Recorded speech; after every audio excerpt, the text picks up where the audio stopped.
Hello friends, welcome to Indian study पर आपका स्वागत है। दोस्तों, आज की इस वीडियो में यूपी बीएड, यूपी लेखपाल, यूपी एसआई इन सभी के लिए हिंदी के 50 क्वेश्चंस लेकर के आया हूं, जो कि आपके आने वाले एग्जाम्स के लिए बहुत ही ज़्यादा इंपॉर्टेंट है। क्वेश्चंस को स्टार्ट करने से पहले दोस्तों मैं आपको एक बात बताना चाहूँगा। दोस्तों, अगर आप घर बैठे यूपी पीसीएस की तैयारी करना चाहते हैं प्री और मेंस के लिए, तो अनअकैडमी पर इंडिया के टॉप एजुकेटरों के द्वारा एक फाउंडेशन कोर्स चलाया जा रहा है, जो कि आपके लिए बहुत ही यूज़फुल साबित होगा। अगर आप इस कोर्स को एनरोल करना चाहते हैं तो डिस्क्रिप्शन में लिंक दिया है, आप उस लिंक पर जा कर के ज़रूर से चेक कीजिएगा। और अगर आप इस कोर्स को परचेस करना चाहते हैं तो मैं आप लोगों के लिए कोड दे रहा हूँ, यूपी एग्ज़ाम्स 10। ये आपका कोड है। यहाँ से आपको कोर्स को परचेज करने के लिए 10% का डिस्काउंट मिल जाएगा। आप कोर्स को 3 मंथ, 6 मंथ, 12 मंथ और 24 मंथ का परचेज कर सकते हैं। अगर आप 12 और 24 मंथ का परचेज कर सकते हैं तो आपके लिए ईएमआई का भी ऑप्शन उपलब्ध है क्रेडिट कार्ड पर। तो चलिए स्टार्ट करते हैं, देख लेते हैं पहला क्वेश्चन। पहला क्वेश्चन दोस्तों आपके सामने के शशक का पर्यायवाची क्या है, ये हमसे पूछा गया है। ये क्वेश्चन एक बार और हो चुका है, यानी कि रिपीट हो रहा है ये क्वेश्चंस। तो शशक जो है ये खरगोश का पर्यायवाची है, यानी कि इस क्वेश्चंस का पहला ऑप्शन आपका बिल्कुल करेक्ट है। कौन सा दोस्तों? शशक को जो है ये खरगोश का पर्यायवाची है। गंगा गए गंगादास, जमुना जाए जमुनादास, इस लोकोक्ति का सही अर्थ क्या है? Important questions. तो इस लोकोक्ति का सही अर्थ हो जाएगा अवसरवादी होना, यानी कि तीसरा ऑप्शन आपका बिल्कुल करेक्ट है। कौन सा दोस्तों? तीसरा ऑप्शन आपका बिल्कुल करेक्ट है। सूर का पर्याय नहीं है, कौन सा जो है वो सूर का पर्यायवाची शब्द नहीं है? जल्दी बताइए। तो मयंक। मयंक जो होगा ये सूर का पर्यायवाची शब्द नहीं है, यानी कि इस क्वेश्चन का दूसरा ऑप्शन आपका बिल्कुल करेक्ट है। प्रत्येक का सही संधि विच्छेद आपको बताना है। इंपॉर्टेंट क्वेश्चन, प्रत्येक का सही संधि विच्छेद। तो सही आंसर हो जाएगा आपका प्रति प्लस एक। प्रति प्लस एक जो है ये प्रत्येक का सही संधि विच्छेद होगा। नेक्स्ट क्वेश्चन, जो शास्त्र जानता है के लिए एक शब्द क्या होगा? वाक्यांशों के लिए एक शब्द आपको बताना है। जो शास्त्र जानता हो उसके लिए एक शब्द क्या होगा? शास्त्र, यानी कि इस क्वेश्चन का दूसरा ऑप्शन करेक्ट है। शास्त्र, ये आपका जो शास्त्र जानता हो के लिए वाक्यांशों के लिए एक शब्द होगा। नेक्स्ट क्वेश्चन, पुराण में एक प्रत्यय का संयुक्त होकर शब्द बनता है। अगर पुराण में हम एक प्रत्यय का यूज कर देंगे तो संयुक्त होकर कौन सा शब्द बनेगा? तो सही आंसर आपका क्या हो जाएगा? पौराणिक, यानी कि इस क्वेश्चन का पहला ऑप्शन करेक्ट है। कौन सा दोस्तों? पहला ऑप्शन। हाथ से हथियाना, लात से लतियाना, संज्ञा में बनने वाली क्रिया को क्या कहते हैं? जल्दी बताइए। बढ़िया क्वेश्चंस है, ऐसे क्वेश्चंस पहली बार देखने को मिल रहे हैं। तो सही आंसर हो जाएगा आपका नाम धातु क्रिया, यानी कि चौथा ऑप्शन आपका बिल्कुल करेक्ट है। मीठा विशेषण से भाववाचक संज्ञा बनती है, वह भाववाचक संज्ञा कौन सी है? तो मीठा विशेषण से कौन सी भाववाचक संज्ञा बनेगी? मिठास, यानी कि चौथा ऑप्शन आपका बिल्कुल करेक्ट है। कौन सा? चौथा ऑप्शन। कोई आया है वाक्य में कोई किस प्रकार का सर्वनाम है? जल्दी बताइए। तो वाक्य में कोई जो है ना वो एक प्रकार का अनिश्चयवाचक सर्वनाम है। कैसा? अनिश्चयवाचक। चौथा ऑप्शन आपका बिल्कुल करेक्ट है। निम्नलिखित में से तत्पुरुष समास कौन सा है? देखो, प्रतिदिन में अवयवी भाव समास है, ठीक है। और कोना कोना में द्वंद्व समास है, ठीक है। पथ भ्रष्ट, पथ से भ्रष्ट होना, यहाँ पर आपका कौन सा हो जाएगा? तत्पुरुष समास, यानी कि इस क्वेश्चन का तीसरा ऑप्शन आपका बिल्कुल करेक्ट है, ठीक है। मारपीट में भी आपका द्वंद्व समास होगा, समझ रहे हैं? तो आपका सही आंसर हो जाएगा तीसरा ऑप्शन, इसमें तत्पुरुष समास है। प्रार्थना पत्र के समापन में क्या लिखा जाता है? जल्दी बताइए। प्रार्थना पत्र के समापन में क्या लिखा जाता है? तो क्या लिखते हैं? भव दिए, यानी कि पहला ऑप्शन करेक्ट है। कौन सा? पहला ऑप्शन आपका बिल्कुल करेक्ट है। नेक्स्ट क्वेश्चन, भक्तिकालीन संत परंपरा के प्रसिद्ध कवि कौन थे? भक्तिकालीन संत परंपरा के प्रसिद्ध कवि कौन थे? तो आपका सही आंसर हो जाएगा कबीर। कबीर जो है ये भक्तिकालीन संत परंपरा के प्रसिद्ध कवि थे। नेक्स्ट क्वेश्चन, पावक और अग्नि शब्दों के मध्य क्या संबंध है? पावक और अग्नि शब्दों के मध्य क्या संबंध है? ये दोनों जो है ना ये आग के पर्यायवाची शब्द हैं, यानी कि पर्यायवाची हैं ये एक दूसरे के। तीसरा ऑप्शन आपका बिल्कुल करेक्ट है। शोक किस रस का स्थायी भाव है? Question number 64। शोक जो है वो किस रस का स्थायी भाव है? Question number 64। तो शोक जो हो जाएगा ये करुण रस का स्थायी भाव है। किसका दोस्तों? करुण रस का। तीसरा ऑप्शन करेक्ट है। वह विद्यार्थी नहीं आया, वाक्य में वह कौन सा विशेषण है? वह विद्यार्थी नहीं आया, वाक्य में वह कौन सा विशेषण है? तो वाक्य में वह जो है वो सार्वनामिक विशेषण है। कौन सा? पहला ऑप्शन करेक्ट है। पहला ऑप्शन आपका बिल्कुल करेक्ट हो जाएगा। अग का विपरीतार्थक शब्द क्या है? अग का विपरीतार्थक शब्द क्या है? तो सही आंसर हो जाएगा विग। अग का विलोम शब्द हो जाएगा विग। क्या हो जाएगा? विग। नेक्स्ट क्वेश्चन, वही रंग का विलोम शब्द क्या है? ये क्वेश्चन एक बार और हो चुका है। तो वही रंग का विलोम शब्द हो जाएगा अंतरंग। क्या हो जाएगा? अंतरंग। चौथा ऑप्शन करेक्ट है। नेक्स्ट क्वेश्चन, निम्नलिखित वाक्यों में से एक में अपादान कारक के विभक्ति चिन्ह का प्रयोग हुआ है, वह वाक्य कौन सा है? अब तो आप ये बता दो कि अपादान कारक के लिए कौन सा विभक्ति चिन्ह यूज होता है। जहां पर वो हो तो वही आपका आंसर हो जाएगा। ठीक है। कर्ता ने कर्म को करण से संप्रदान के लिए अपादान, जल्दी बताइए अपादान के लिए कौन सा कारक चिन्ह यूज होता है? तो आपका जो सही आंसर हो जाएगा 68 का डी। आकाश से गिरी एक बूंद कहीं मोती, कहीं विष तो कहीं कीचड़। तो से कारक चिन्ह हो रहा है या ठीक है ना? यानी कि इस क्वेश्चन का चौथा ऑप्शन आपका बिल्कुल करेक्ट है। नेक्स्ट क्वेश्चन दोस्तों आपके सामने ये रहा।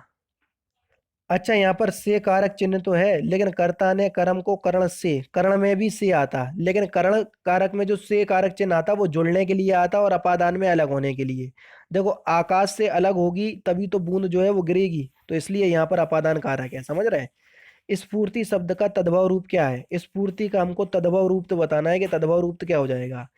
तो स्फूर्ति शब्द का तद्भव रूप हो जाएगा आपका फुर्ती। क्या हो जाएगा? फुर्ती। यानी कि इस क्वेश्चन का तीसरा ऑप्शन आपका बिल्कुल करेक्ट है। नेक्स्ट क्वेश्चन, तुरंग का पर्यायवाची शब्द बताओ। ये क्वेश्चन आपका एक बार और हो चुका है। तुरंग का आपको पर्यायवाची शब्द बताना है। तुरंग का पर्यायवाची शब्द क्या हो जाएगा? बाजी। बाजी जो है वो तुरंग यानी कि घोड़े का पर्यायवाची शब्द होता है। निम्नलिखित में से कौन एक स्त्रीलिंग शब्द है? स्त्रीलिंग शब्द आपको बताना है। डोर जो है वो एक स्त्रीलिंग शब्द है, यानी कि इस क्वेश्चन का चौथा ऑप्शन करेक्ट है। डोर स्त्रीलिंग शब्द है। निम्नलिखित वाक्यों में से एक सकर्मक क्रिया का प्रयोग हुआ है, वह वह वाक्य कौन सा है? देखो लड़की सिल रही है, लड़की क्या सिल रही है? तो यहाँ पर आंसर नहीं आ रहा। ठीक है। राम सो रहा है। ठीक है, राम क्या कर रहा है? तो राम सो रहा है। यहाँ पर आंसर आ गया। तो जिस यानी कि इस तरीके से क्वेश्चंस पूछिए सकर्मक क्रिया में, अगर आंसर आ जाए जिस भी क्वेश्चंस में, सही आंसर हो जाएगा आपका दूसरा ऑप्शन। समझ रहे हैं? हिंदी दिवस कब मनाते हैं? तो हिंदी दिवस प्रत्येक वर्ष हम 24 सितंबर को मनाते हैं। समझ रहे हैं? क्योंकि 24 सितंबर 1949 को भारत में हिंदी को राजभाषा के रूप में स्वीकार किया गया था, इसलिए प्रत्येक वर्ष हम 24 सितंबर को हिंदी दिवस के रूप में मनाते हैं। जैसा करोगे वैसा भरोगे में सर्वनाम कौन सा है? जैसा करोगे वैसा भरोगे, इसमें सर्वनाम कौन सा है?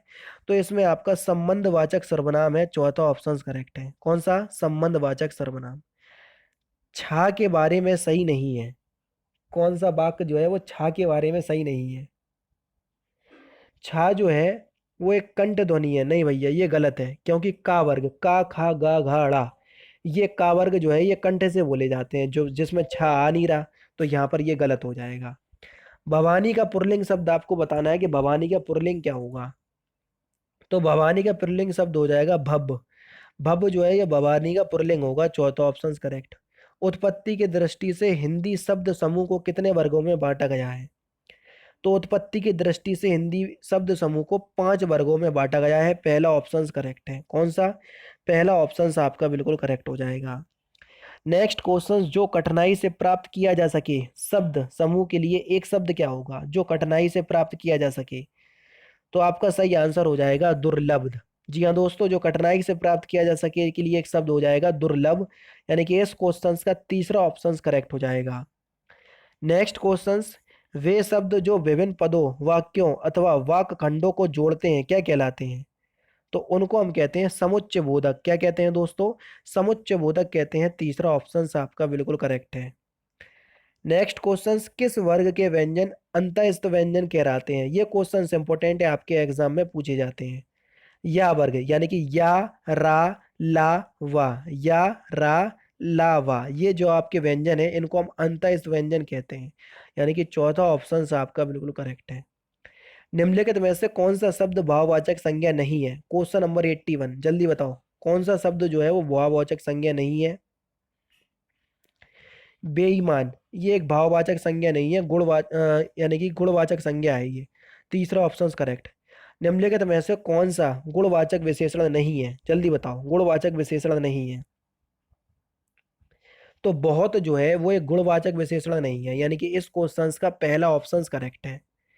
नेक्स्ट क्वेश्चन दोस्तों आपके सामने कि निम्नलिखित में से कौन सा शब्द अग्नि का पर्यायवाची नहीं है? पावक होगा, वही होगा आपका, अग्नि का पर्यायवाची अनल, अनल नहीं होगा भैया, अनिल होगा। समझ रहे हैं, अनिल होगा, अनल नहीं होगा, यानी कि तीसरा ऑप्शन बिल्कुल करेक्ट है। कौन सा?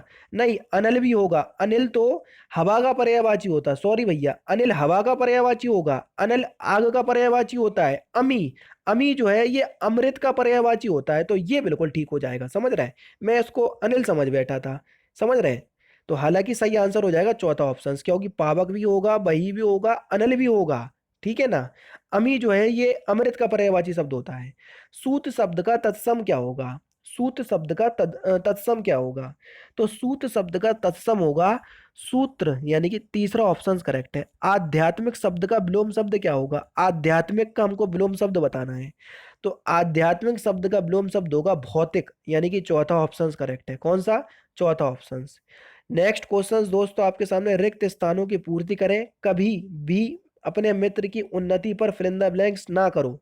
तो कभी भी अपने मित्र की उन्नति पर ईर्ष्या ना करो, यानी कि चौथा ऑप्शन करेक्ट है। कौन सा दोस्तों? चौथा ऑप्शन।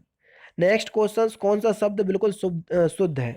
उज्ज्वल किस प्रकार से लिखा जाता है? जब से उज्ज्वला योजना आई तब से ये क्वेश्चन बहुत ज्यादा प्रसिद्ध हुआ। तो सही आंसर हो जाएगा पहला ऑप्शन। उज्ज्वल में दोनों में आधा जा आता है, ये ध्यान रखना, इसलिए आपसे एग्जामिनर पूछता है।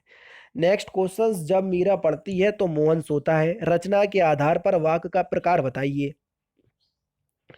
तो वाक्य का कैसा प्रकार है? ये एक मिश्र वाक्य है, यानी कि पहला ऑप्शन करेक्ट है। कौन सा? पहला ऑप्शन।